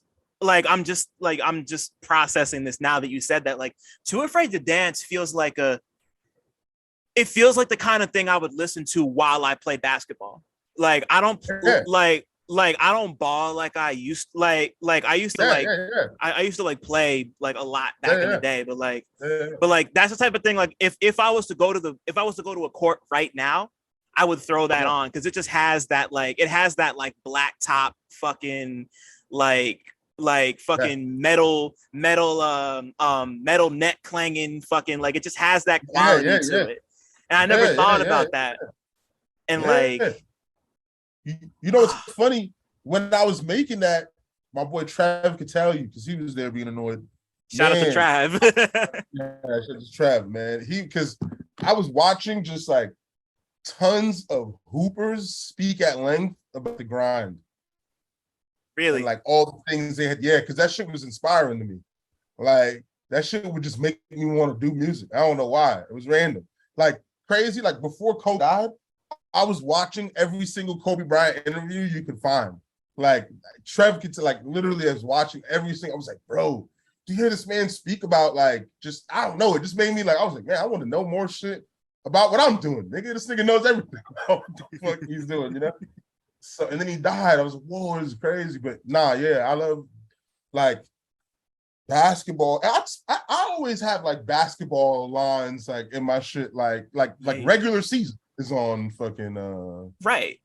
The whole like just ode to like just comparing what we doing to that, you know? Right. Yeah. No. Like it's in the title. It's in the lyrics. It's I remember when the single dropped and after being like really impressed that you like mess with the fucking mixing the way you did. Like after being impressed with that, I was like listening to the raps and I was like, this is fucking great. You know, like to hear you cause to hear you kind of you would like play it around with stuff like that on Consumers Park, but like Too Afraid to Dance was really like the like I'm doing this now because you know like you were kind of like you were a little early to it in terms of like the pop. Pictures the album, Class Pictures the EP. Basically, yeah. I mean, fuck it. No, literally, because I couldn't do all that shit like then. I felt, I could have, but like I guess it would have just been met with more resistance, you know? Right. I even remember talking to Animals could tell you too about them times where it was like, because he would be like, hey, you need to, because we had other shit where it would be like, oh, bro, it could be like that. Like, you know what I'm saying? I'm like, like I gotta do fucking like there's a song called it's on Consumers Park. What's it called? Fucking forget the name of that shit. I've been out getting dollars, dirt on my collar. What's the name of that song? Damn. Oh man, I should know this. I'm just No Dice. Right. Okay, right? No Dice. Originally that was like on a Knowledge beat. Like right. That was on like a Knowledge beat. And like it was like kind of weird, but it was fire, super fire. But like I remember people being like, maybe you should find a different beat for this. Like I like the song, but like find a different beat for this. So yeah. Yeah, it was you know, like it was like a confidence thing. And just like, you know, you like I can imagine just like making a thing that you like, but you know, like it's like people talk all the time about like, oh, like make things that you would like and fuck the rest, but like it's not always that easy. Sometimes you know, like sometimes you make the shit you make and you make it because you want it to be a little more, you got to compromise a little bit. Yes. But now that I'm in business for myself, I just do whatever the fuck I want to now, and it's great. It's great. Yeah, and you can still, I might still do something. I got songs that I wouldn't say are like they're kind of reminiscent of Consumers Park. Like they're like a new version of it though. You know what I'm saying? Like to me, it's like kind of whack. Like I'm not gonna just rap on loops forever. Like I'm not gonna do that again. You know what I'm saying? Right. I like to switch it up. I don't know. Especially when it comes to like like a project. Like you know, I like my next album probably sounds a lot like Too Afraid to Dance, but like better. But like the next shit that I'm working on after that doesn't then sound like that. You know what I'm saying? Right. Like, you know. Yeah. And like you shouldn't have to, you know, you shouldn't have to kind of like keep to that all the time. Like just you know, like you said, like you have your imprint, you got Sounds of Beverly, and like with that, like you can just kind of do what makes you happy, and people who want to support it will support it, And that's fucking fantastic. You know, like you really can't ask for more than that. I agree. Like, like I almost want to ask like what the most fulfilling part of kind of doing that for yourself is, but I feel like that's gotta be it, right? That's the most fulfilling part. That no one could tell me no. Yeah. No, like I used to hate hearing, like, bro, I could tell you, like, so a lot of Too Afraid to Dance was gonna be an album I was doing at the time. Like when I was like signed to like Pro Era Records or whatever. And it was gonna be an album at the time. And even the people who worked for Joey at the label and stuff, they would be like, so when are you gonna, like, I would play them regular season and they'll be like, when are you gonna, you should mix this or re-record it. And I was like, nigga, that's the whole point of this. What the fuck? Yeah. We did it like that on purpose, you dumbass. Like, nigga, like nah. And I'm like, we were already beginning to like, it was starting to like bump heads. Like, kind of like, all right, bro, like, are like mixing? Are you fucking stupid? Like, no one, like, I would be like, bro, no one, I don't know. I still have a bit of consumer in me where it's like, bro, no one gives a fuck about mixing, bro. If I like a song, I'm not gonna be like, whoa, they should have mixed this. Like, nigga. Right, yeah. Like, how many songs that you love that are mixed like terribly? Like, and to a degree, it's always on purpose. Like, bro, niggas have access to technology, nigga. Yeah, especially now. Like, especially now. I wanted to make some shit that sounded like that. You know, like, and you know, like not everything you make is gonna sound like that, but like that's what you wanted to do. Exactly. And people liked it, you know? So I think so. I think people fucked with it. So to me, that was when I put out Too Afraid to Dance, and I think that people like I haven't heard anyone come to me and be like, oh, this was awful. So like I was like, oh, okay, great. So people fuck with me just doing whatever I want to do. I'm like, oh, just like I thought. Okay, boom. Like, you know. So right. And you know, and you're like, I'm sure you have people in your corner who like if they didn't like something, they would tell you. And not not in like any sort of like crazy, offensive, insulting way. Yeah. Bro, just 2 days ago, I was with Trev. I was playing him a bunch of my beats and beats I got from other producers, like for like ideas for new songs. I was like, yo, what'd you think about these beats? He's like, they're cool. He was like, none of them are like amazing. And I felt that way too. I was like, all right, you know, not like, let me find one to butter you up about. Like, nah, like it's not even about like what. And then the beauty of it to me is fighting over that kind of shit. And then you stick to your guns and then the person comes around to where you are. Like, oh, actually, like, I see what you're doing, or I see what you're doing. I mean, like that shit is the best. It's the best. It's the best. Because even on regular season, I remember one of Trev's homies was there, and there originally was like a snare on that song, but I just like took it off while we were mixing it. I was like, bro, take that snare out. And then it just sounded fire to me. And I was like, oh yeah, this is how it goes.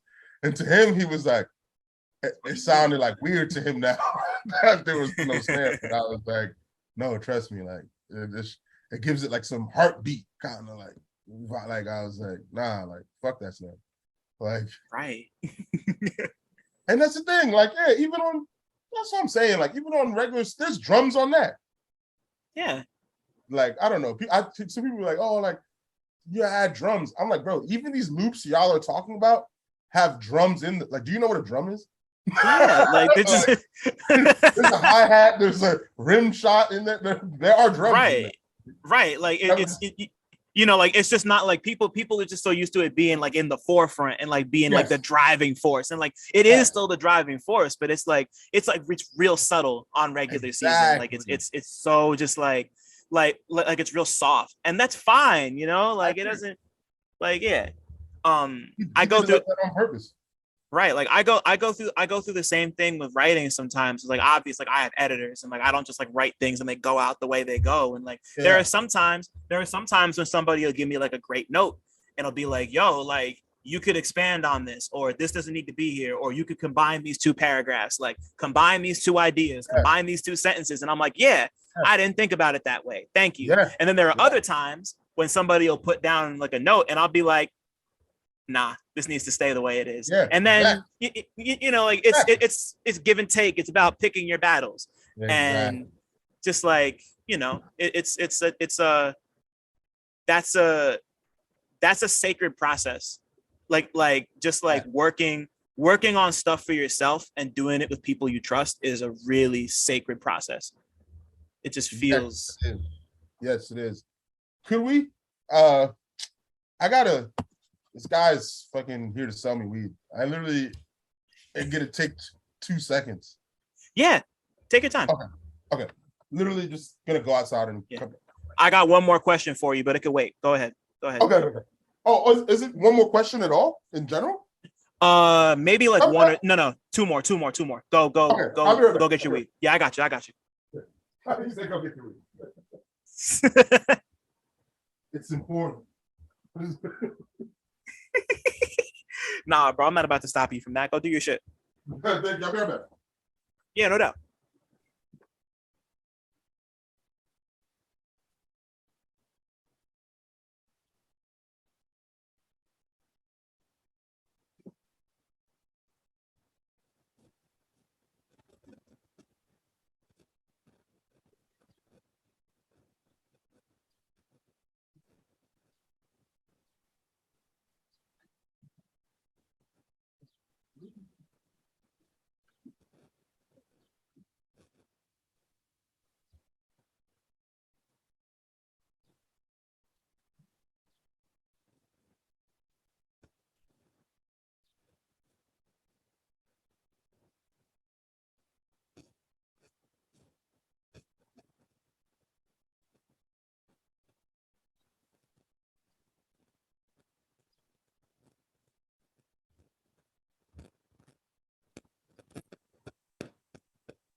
Yo.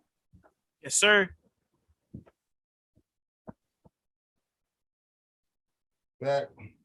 Hey, everything all good? Yes, sir. Beautiful. Secured the luggage. Secure the Beautiful. How much you grab? Oh, half. Nice. Good shit. Weed is so goddamn expensive, bro. How much you pay for it? $200. For half? Yeah, bro. Yeah, bro. I remember back in the days, it was like fucking $120 I used to pay. Man. But then Za came out. It's been terrible. Yeah, nah, Za ruined everything. What really ruined it to me is the legality of everything. Now there's all these taxes and like protocol that like cost shit to cost more. It's like nigga, you know what what I had to do to get this Pete, nigga. Like the price of the brick going up. Right. Yeah. Less people are doing handoffs under bridges at parks at this point. Like, exactly. So just like as an artist, like you're in a really unique spot.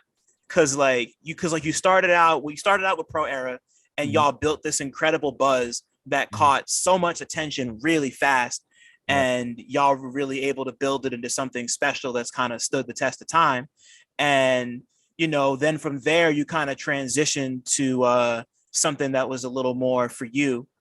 And of course, like I said before, you made Sounds of Beverly and you put out Too Afraid to Dance and you're working on all these other projects. Like you're like, you've been on a journey over the course of the last like 10 years, like a really interesting one that I think like I'm excited to see the next chapter of it. And like, like what like over the course of the last decade, what do you think is what's like the one accomplishment or like the one thing about yourself that you're the most proud of, like from then, like forming Pro Era to now about to drop, I assume, something new? The fact that it's still fun to me, and the fact that I still love to do this shit. I still get up and I think about music every second of the day. After we get done here, I'm gonna listen to music. Like, you know what I mean? Like, so I still love this shit. Like, it's not like there was a time when I won't say that I fell out of love with music, but like I would say that I was like blinded by like trying to get money and like all that kind of stupid stuff. But like I really, once it clicked back to me that my love for music is what gets me money and not trying to get money. That like always trying to get money always folds for me. That never works for me.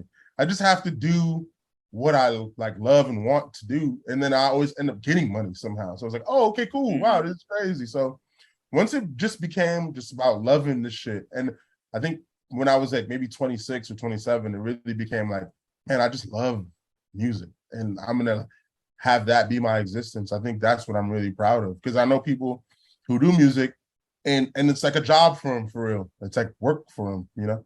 And I thank God that I'm not like one of them and one of those people, you know.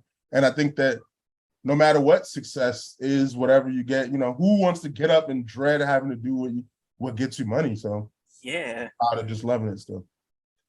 Right, like just, like we're all really lucky to be able to say that like this is like the job, like because like even on top of that, like people say like, oh, if you love what you do, you never work, but like that's not entirely true. Like it is a job, but like like it's a job that you love, and it's something that you can like, like finding that balance is just like finding that balance and being able to make money off it and like live comfortably is like, it's a blessing, like it really, really is. And then on top of that, for the music to be as good as it is, because I really do, like no gas, like you've been getting better and better and better everything I've heard, like to go from like hearing Consumers Park to hearing the single that you and YL dropped, the Henny Wing shit, which is still, that shit is fucking amazing. That's one of my favorite songs that I ever did. Man, that beat is so sour, but like it just like sounds good. Fun fact about that beat, I meant to play him a whole other beat, and like I was just pressing on the pads to see what was like there, and that sample randomly played, and everybody was like, what the fuck is that? And I was like, damn, you're right, what the fuck is that? I was like, I don't even know what the fuck this is. And I just like made it on the spot then. I was like, oh, fuck this other shit I was about to play. I'm just gonna hook this shit up. See, that just shows you how much you love it right there. The fact that you just like went and like you were kind of giving a little history lesson on the fucking I'm already forgetting which sampler you were using on your fucking IG story. The 2500. Yeah. Right. Like, because I was watching those yesterday and just like, this is a nigga who really loves this music shit. Like people don't just do that just to do it, like. No, I really love this shit. Like, and to me, sometimes it makes me sound like corny, or sometimes I feel like I feel corny. Like, damn, I love this shit. Just because people don't give a fuck, and I think that's cool. That it's cool to not give a fuck or whatever, and I feel that. But like, nah, like I don't know. I love music. I just like a lot of times I spend my time listening to music. I could be in here, no TV on, just music, and the sun to go down, and I'm not like same, nothing, like it's cool to not give a fuck about shit, but it's also cool to give a fuck about shit. Like you don't have to, like, you don't got to be too cool for school all the time, and like like you don't have to, and like you don't even have to be like somebody who appreciates music theory, or you can and like that helps, but it's just like if it sounds good and it feels good and it touches you on a level other than just like, this sounds nice, like that's cool. Like that's a cool thing, and people should embrace that. And like, to me, that's not corny. Like that's like like being genuine. Being too genuine can be a little corny, Yes, obviously, yes, but yes, like yes, yes, yes, it's yes, it's yes, all yes. about balance. But like, Yes, yes. but like the act of liking something more than just a surface level type of thing, Yeah, that's cool. That shit is yeah, tight. yeah.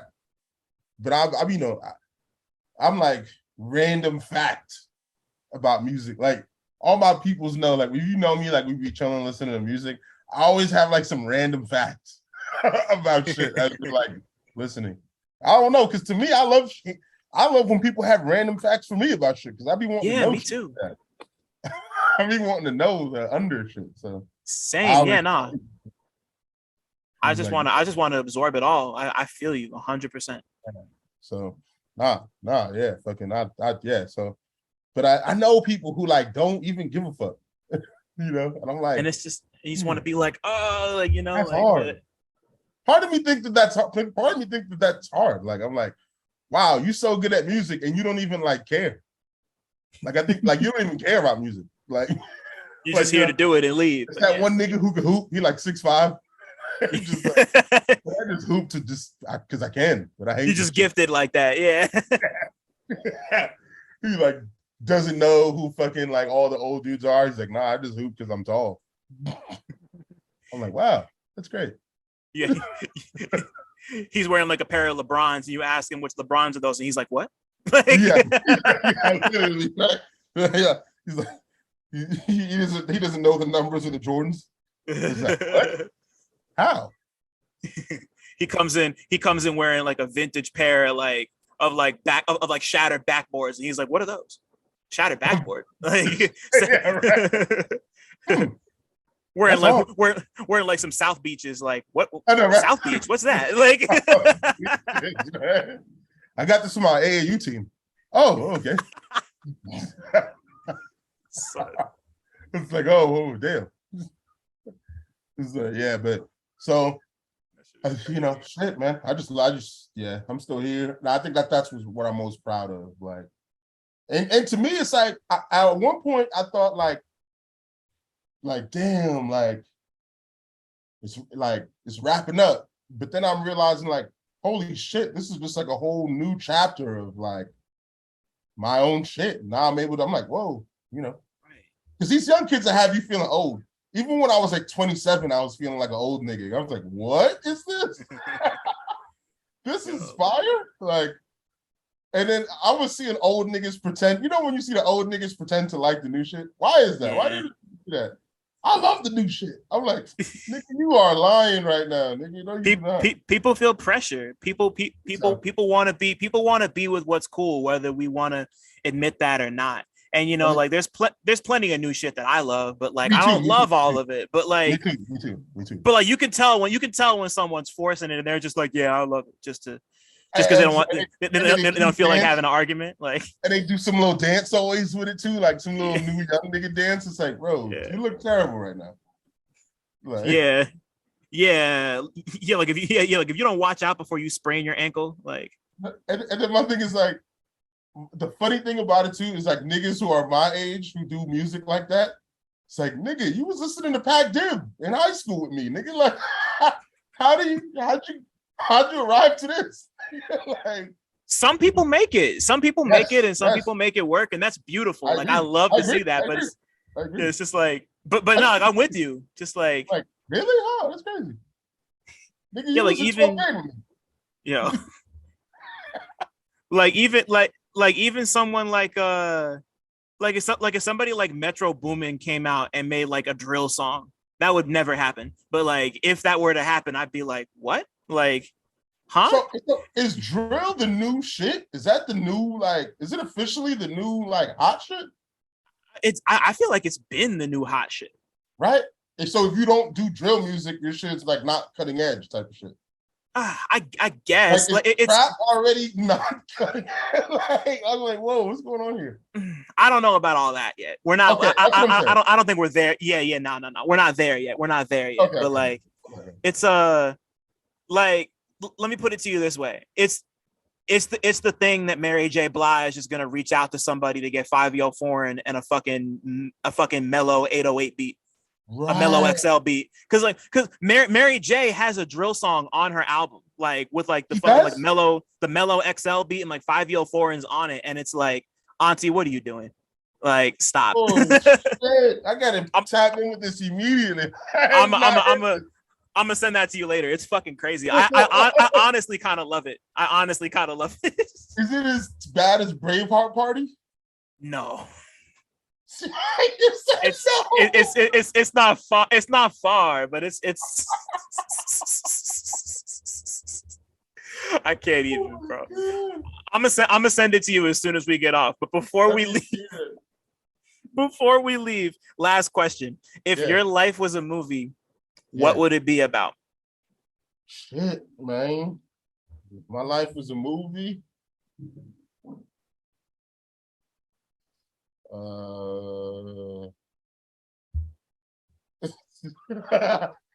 That's an ill question. If my life was a movie,